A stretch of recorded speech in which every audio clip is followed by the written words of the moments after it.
안녕하세요, 김무수입니다. 이번 장부터는 프로그램 언어에서 가장 많이 사용하고 중요한 문법을 공부합니다. 바로 조건문과 반복문입니다. 7장은 조건문을 다룰 것입니다. 언제 조건문을 사용하는지 관련 예제를 잘 익혀두시면 되겠습니다. 그럼 집중해서 공부를 시작해 보겠습니다.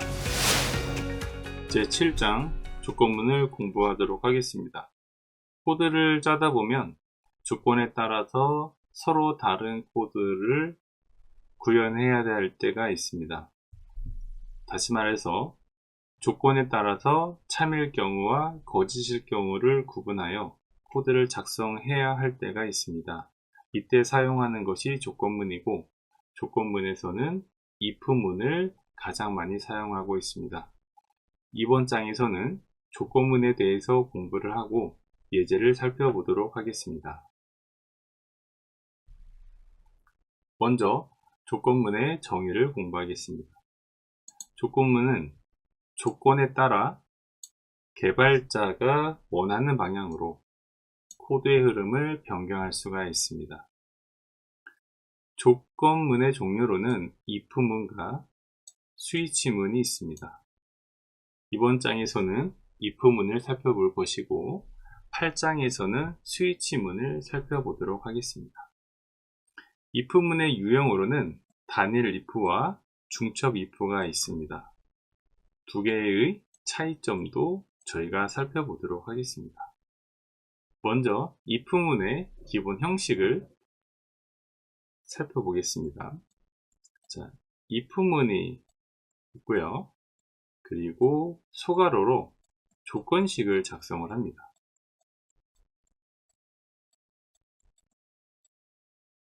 그리고 중괄호로 코드의 범위를 지정을 합니다.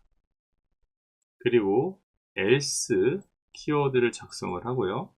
else 다음에 또 중괄호로 코드의 영역을 지정을 합니다.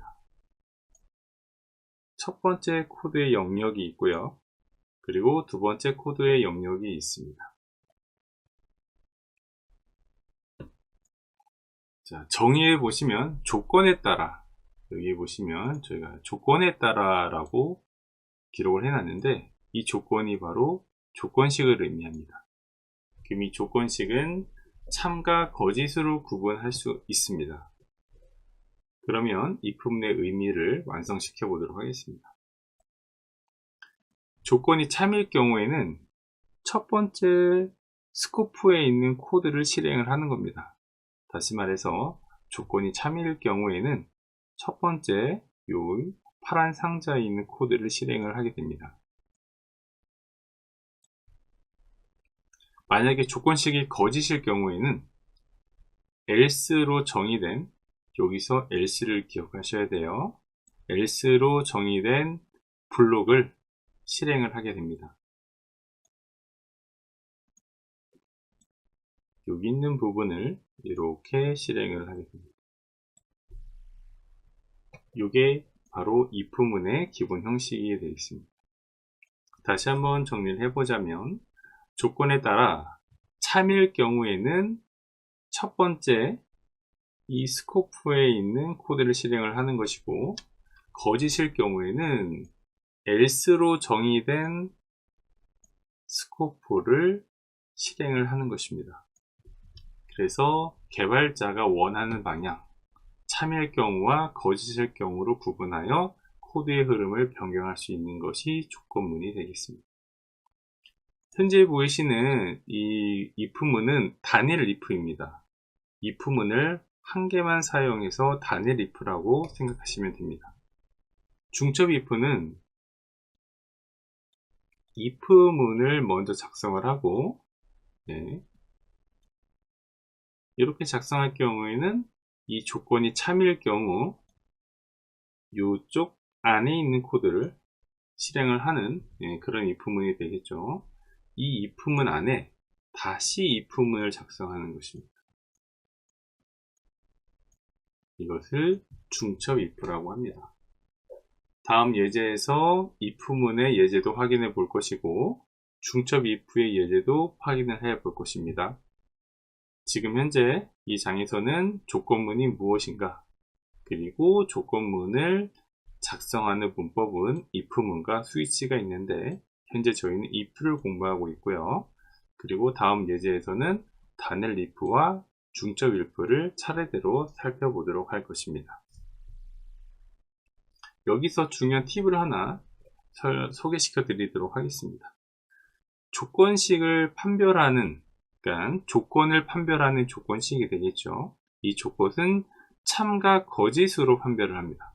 참과 거짓으로 나타나게 되죠. 다시 말해서 조건식의 결과값은 참 또는 거짓입니다.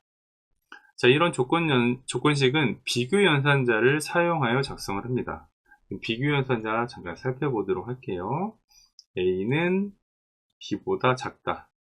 A가 B보다 작으면 true, A가 B보다 크면 false가 되는 조건식이 되는 거고요.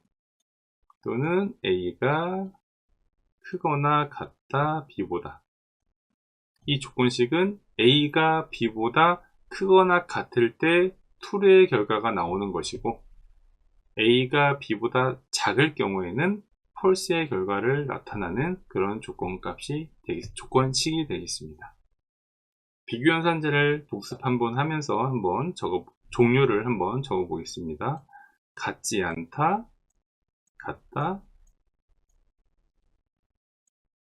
오른쪽이 크다, 오른쪽이 작다, 오른쪽이 크거나 같다.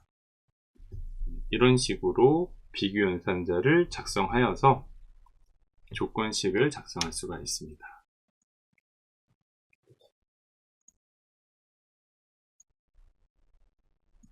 자, 이번에는 if문의 형식 세 가지를 살펴보도록 하겠습니다. 첫 번째, 두 번째, 세 번째를 살펴보도록 하겠습니다. 첫 번째 if문을 보시면 if가 하나 나오고요. 그리고 중괄호가 하나 나옵니다. 네, 그리고 if문은 끝났고요. 두 번째 if문은 if가 있고 첫 번째 중괄호가 있고 else가 있습니다. 그리고 중괄호가 다시 있어요. 근데 이거는 코드의 영역이 이렇게 구분되고 이렇게 구분이 되겠죠. 자, 세 번째 if문은 if문이 있고요. else if가 있습니다. 그리고 또 else if가 나왔고 마지막에 else가 나왔습니다. if문의 중괄호의 코드의 영역이 구분되고 else if의 또 코드의 영역이 구분됩니다. 이것도 코드의 영역을 구분하면 첫 번째, 두 번째, 세 번째, 네 번째로 구분이 됩니다. 이전의 조건문은 조건에 따라서 코드의 흐름을 제어할 수 있다고 말씀을 드렸습니다. 네, 그 부분을 가지고 살펴보도록 하겠습니다. 자, 조건식이 참일 경우 실행문 1번을 실행한다. 이런 의미를 가지고 있습니다. 조건식이 참일 경우 실행문 1번을 실행한다. 자, 두 번째는 조건식이 참일 경우에는 실행문 1번을 실행하고 거짓일 경우는 else 다음에 정의된 실행문 2번을 실행하는 것입니다. 세 번째는 조건식 1이 참일 경우에는 실행문 1번을 실행하고 조건식 1이 거짓일 경우에는 조건식 2를 다시 판별합니다. 다시 판별해서 조건식 2가 참일 경우에는 실행문 2를 실행하고 조건식 2가 거짓일 경우에는 다시 조건식 3을 판별합니다. 조건식 3이 참일 경우에는 실행문 3을 실행하고 조건문 3이 거짓일 경우에는 다음으로 내려오면 되는데 다음에 조건식 4가 있다면 다시 또 조건식 4를 판별합니다. 그런데 현재 예제에서는 조건식 3까지 뿐이 없죠. 자, 그럼 다시 조건식 3이 참일 경우에는 실행문 3을 실행하고 조건식 3이 거짓일 경우에는 else 구문으로 넘어와서 else 구문은 무조건 실행문 4를 실행하게 되어 있습니다. 그래서 실행문 4를 실행하게 됩니다. 다시 말해서 else 구문은 조건 1이 거짓일 경우, 조건 2가 거짓일 경우, 조건 3이 거짓일 경우, 모두 다 거짓일 경우 실행문 4가 실행이 됩니다. 이때 이 else문, 마지막에 사용한 else문은 이렇게 생략이 가능합니다. 요거는 이렇게 없을 수도 있어요. 그리고 else if문은 계속 추가돼서 사용할 수가 있습니다.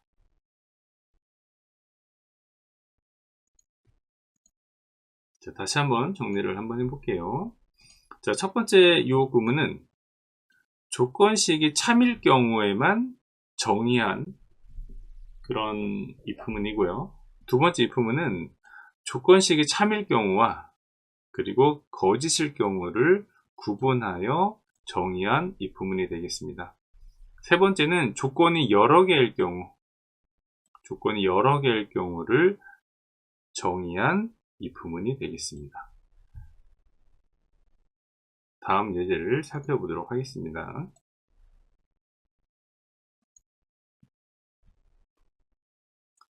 자, 이번에는 시나리오를 가지고 예제를 살펴보도록 하겠습니다. 점수가 60점 이상이면 합격 메시지를 출력하시오.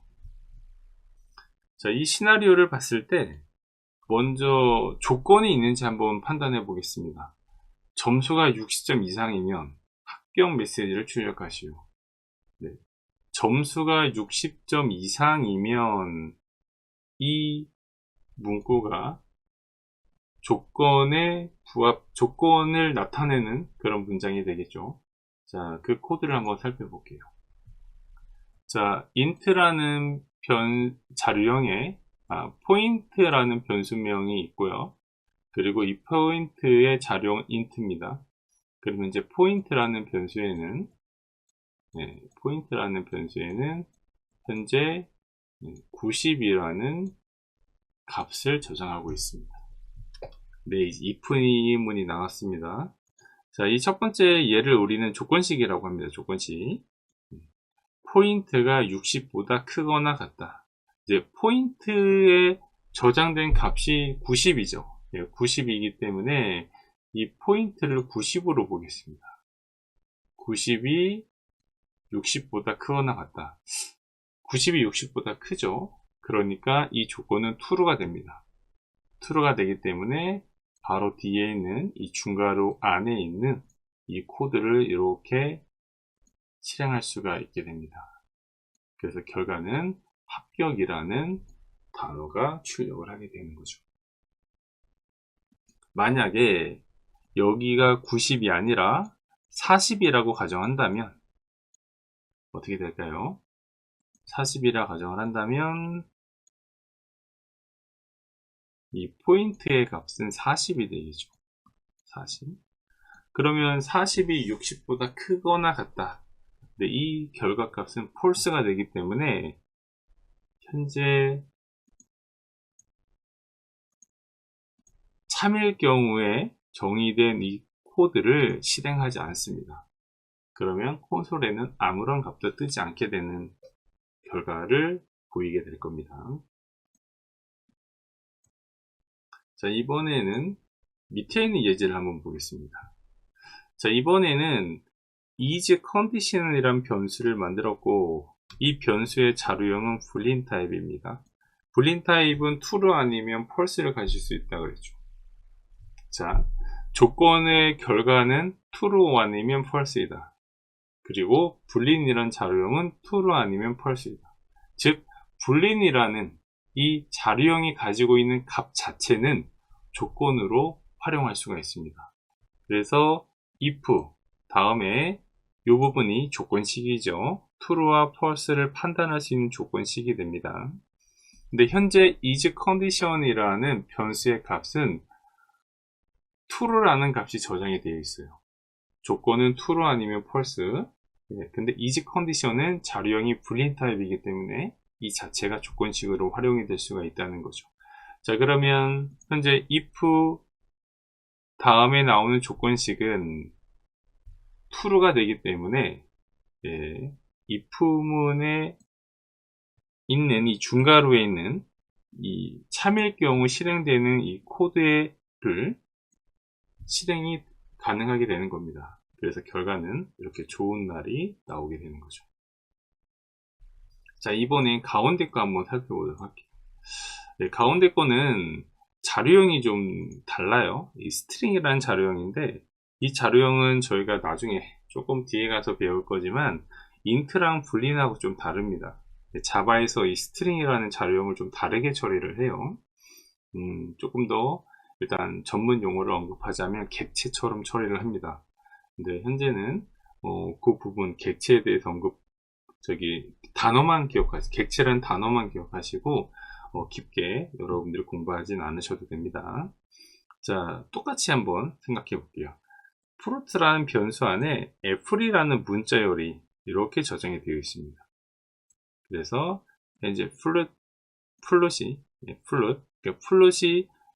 현재 f를 저장하고 있죠. f이라는 문자열을 저장하고 있죠. 이것이 같다면 이거는 그냥 문자열입니다. 헷갈리시면 안 돼요. 이 플로트가 저장하고 있는 것은 플로트가 저장하고 있는 문자열은 f이고 그리고 이 f를 직접 입력해서 지정한 거죠. 그러니까 여기에 플로트가 저장하고 있는 값이 문자열 f이라면 이런 의미를 가지고 있습니다. 근데 플로트가 저장하고 있는 문자열이 f이기 때문에 비교하려고 하는 f라는 문자열하고 같죠. 그렇기 때문에 이 조건식의 판별도 true가 되는 것입니다. true가 될 것이고 true가 됐기 때문에 이 if문 다음에 정의된 이 영역에 있는 코드, 참일 경우 실행되는 이 영역에 있는 코드가 실행이 돼서 사과입니다 라고 결과가 나오게 될 겁니다. 이거는 객체에 관련된 부분에 대해서 이렇게 작성했는데, 혹시나 자바를 먼저 공부하셨던 분들이 혼동할 수 있을 것 같아서 자바에서는 이렇게 같다라고 조건문을 판단할 때 이렇게 비교 연산자를 사용해도 되고, 또 이렇게 .equals라는 함수 메소드라고 하는데 이 메소드를 사용할 수도 있습니다. 근데 이것은 여러분들 안 보셔도 되고요. 일단 여기에 집중하셔서 이 부분을 숙지하시면 되겠습니다. 근데 이 부분은 혹시나 자바를 공부하셨던 분들이 혼란스러울까봐 참고로 작성해 놓은 코드입니다.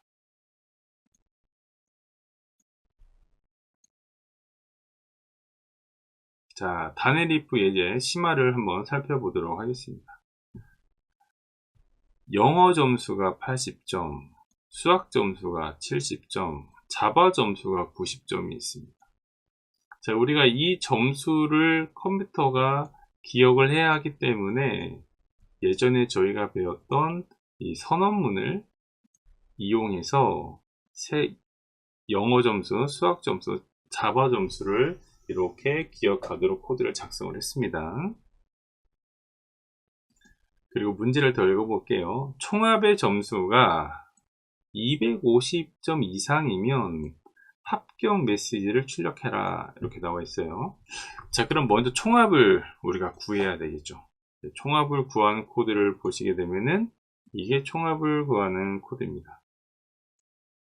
이 총합을 구하는 코드를 어디에 저장했죠? 이 토탈 포인트라는 변수에 저장을 했습니다. 그래서 마지막으로 if문, 이 조건문을 가지고 비교를 한 거죠. 조건문을 조금 제가 복잡하게 짜봤는데 하나씩 살펴보도록 할게요. 자, 토탈 포인트가 250 이상이라면 패스 플래그를 true에 저장을 합니다.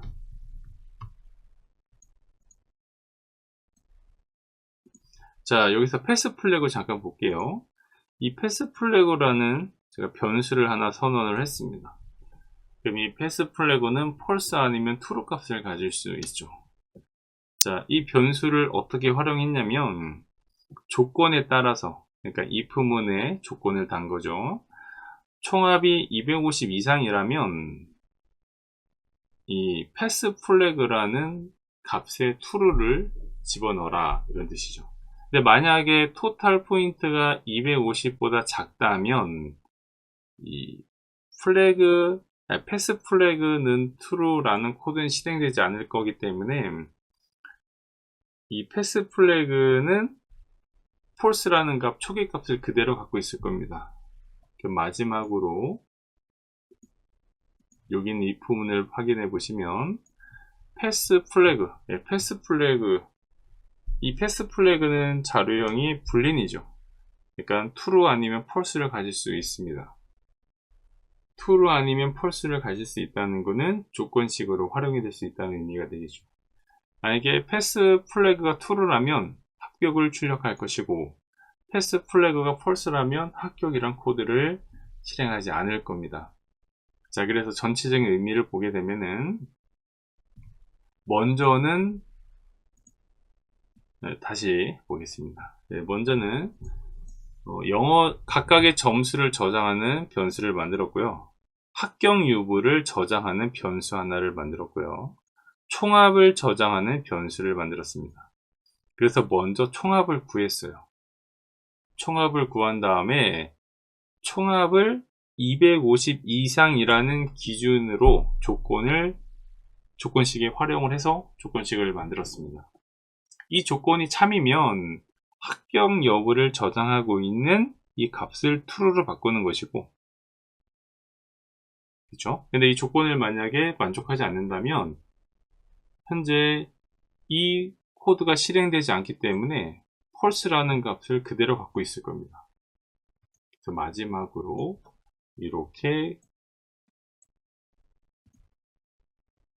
이 코드를 통해서 패스 플래그가 true면 합격, false면 불합격, false일 경우는 아무런 코드도 작성하지 않았네요. 네, 패스 플래그가 true면 합격이라는 메시지를 출력을 하게 됩니다. 자, 여기서 잠깐 보시면 조금 없어도 되는 그런 코드들이 있죠. 그래서 일부러 제가 여러분들에게 약간 복잡한 코드를 이렇게 한번 만들어 본 거예요. 자, 이 코드는 굳이 없어도 될 것 같고요. 네, 그리고 이 코드랑 이 코드도 생략을 할 수 있을 것 같습니다. 그 생략된 코드를 한번 살펴보도록 할게요. 자, 첫 번째 코드를 보시게 되면은 요거 주석 처리니까 없어진 거죠. 이거 다 필요 없어요, 그렇죠? 바로 조건식의 총합을 구해서 252보다 크거나 같은지를 판단을 하면 됩니다. 네, 그리고 이 조건이 true면 합격이란 메시지를 출력하게 만들면 되고요. 또 다른 코드도 한번 볼까요? 자, 이번에는 이 코드는 살려놨습니다. 네, 총합을 구하는 선언문, 그러니까 총합을 저장하고 있는 토탈 포인트라는 변수의 선언문을 살려놓고요. 그래서 먼저 총합을 이렇게 구한 다음에 여기에다가 이렇게 저장을 했습니다. 그리고 판단을 한 거죠. 이 저장된 값이, 다시 말해 총합이 250 이상이라면 합격이란 메시지를 출력해라, 이렇게 작업을 했습니다. 자, 여러분들이 실제 코드를 작성하실 때 이건 약간 조금 제가 개인적으로 코드에 좀 욕심을 내셨으면 좋겠다는 의도인데, 이렇게 작성하셔도 되고요, 이렇게 작성하셔도 되고, 이렇게 작성하셔도 됩니다. 그런데 좋은 답의 기준은 불필요한 선언은 없는 게 좋아요. 그래서 제 기준으로는 이 불린이라는 선언문은 없어도 되겠다, 이 판단을 해서 이 처음에 있는 이 코드를 이렇게 작성했다가 이렇게 작성을 해본 거예요. 자, 그 다음에 두 번째로는 뭐냐면 지금 현재 이 총합을 구하는 이 수식을 보면 도하기가 두 번 들어가 있죠. 네, 도하기가 두 번 들어가 있습니다. 자, 만약에 이 코드 다음으로도 총합에 관련된 값을 활용한다면 계속 이 수식을 써줘야 돼요. 계속 이 수식을 써줘야 됩니다. 네, 그렇기 때문에 다시 말해서 이 수식을 계속 쓴다는 것은 더하기 연산이 계속 일어난다는 얘기죠. 예, 그렇기 때문에 한 번 이 연산을 해서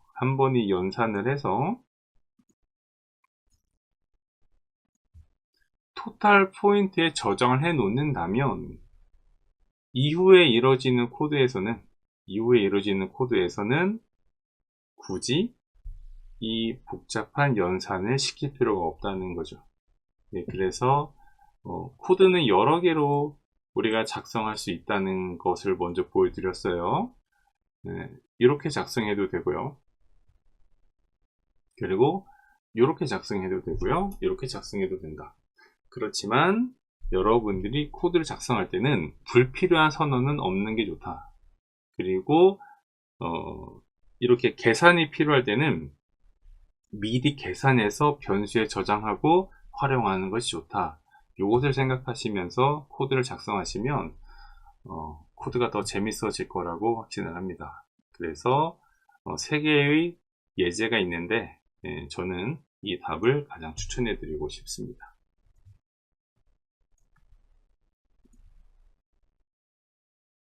자, 이번에는 if else가 있는 부분도 간략하게 살펴보도록 하겠습니다.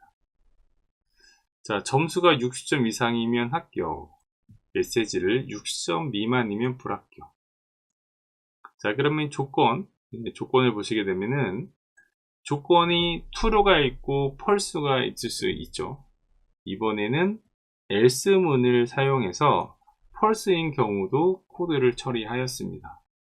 그래서 이전에 공부한 거 복습이죠. 여기는 조건이 true일 때, 여기는 조건이 false일 때. 그래서 이 시나리오는 조건이 참일 경우와 거짓일 경우를 모두 처리하라 라는 시나리오가 되겠습니다. 밑에 있는 것도 한번 살펴볼게요. 밑에도 마찬가지로 오늘의 기분이 좋다면 이 조건에 따라서 좋은 날, 또 조건이 별로라면 보통이라고 메시지를 출력하시오 라는 시나리오가 있습니다. 자, 이 시나리오를 제가 소개시켜 드리는 이유는 이 불린 타입을 가끔씩 저희가 소홀할 때가 있어요. 그래서 불린 타입으로 선언했을 때 불린 타입이 갚는 자료형은 true 아니면 false이다. 그리고 조건식은 true 아니면 false의 리턴 값을 갖는다. true 아니면 false의 리턴 값보다는 결과값이라고 표현하겠습니다. 조건식의 결과는 true 아니면 false이다. 다시 말해서 불린이란 자료형은 조건식으로 활용을 할 수가 있다. 네, 그거를 좀 기억해 주셨으면 좋겠습니다. 그래서 is condition, 이 조건, 이 변수가 갖고 있는 값이 true면 좋은 날을 출력하고, 그렇지 않다면 보통이라는 코드를 출력하라. 네, 이렇게 저희가 이해할 수 있겠습니다.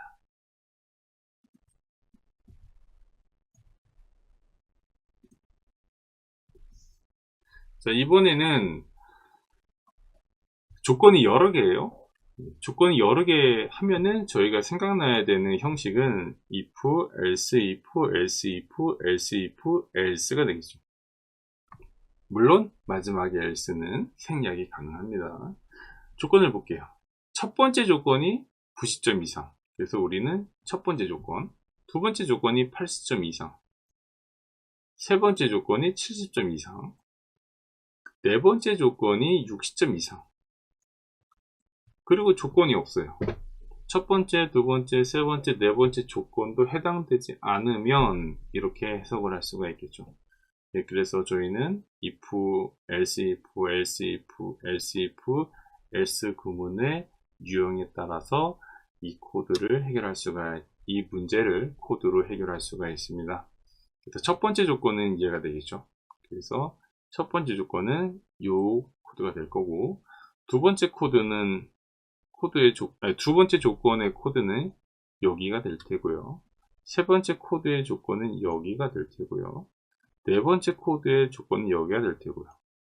그리고 나머지라는 표현은 바로 else가 될 겁니다.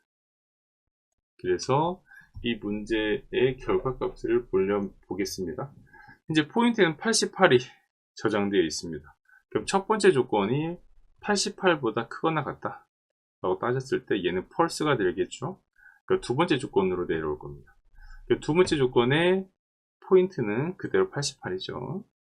88이 80보다 크거나 같다. 이 조건은 참이 되겠죠. 참이 되기 때문에 바로 여기 있는 코드를 실행하고 if문은 종료가 됩니다. 그래서 결과값은 B 이렇게 출력이 됩니다. 네, 이렇게 해서 7장을 마무리하도록 하겠습니다. 7장에서는 조건문을 공부했습니다.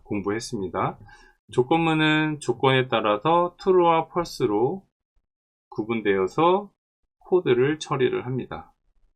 이 부분은 여러분들이 먼저 개념을 이해하시고 예제를 여러 번 반복해서 복습하시는 것이 가장 좋은 방법이니 오늘 공부한 예제 코드를 실제 코딩을 하시면서 숙지해 주시면 되겠습니다.